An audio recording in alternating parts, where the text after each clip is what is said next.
शिवसेना भवनच्या पत्त्यावरती पत्रिका पाठवल्याचं कळतं. हा नतद्रष्टपणा आणि दळभद्रपणा आहे. तुम्ही टी व्ही स्टार, नट्या, नट बरं का, ज्यांचा त्या आंदोलनाशी काही संबंध नाही, पण तुम्हाला फक्त एक इव्हेंट करायचा आहे म्हणून तुम्ही त्यांना खास आमंत्रणं दिली.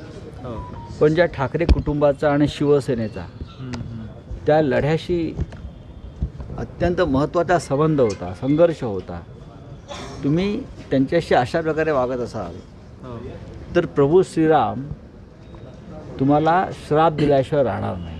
एक लक्षात घ्या. हा तुमचा जो राजकीय सोहळा आहे, हा कदाचित हा राजकीय सोहळा तुमच्या जीवनातला, राजकीय जीवनातला शेवटचा सोहळा असेल. कारण 2024च्या लोकसभा निवडणुकीमध्ये प्रभू श्रीरामाचे आशीर्वाद तुम्हाला मिळणार नाही. साहेब, एकीकडे अधिवेशन चालू आहे.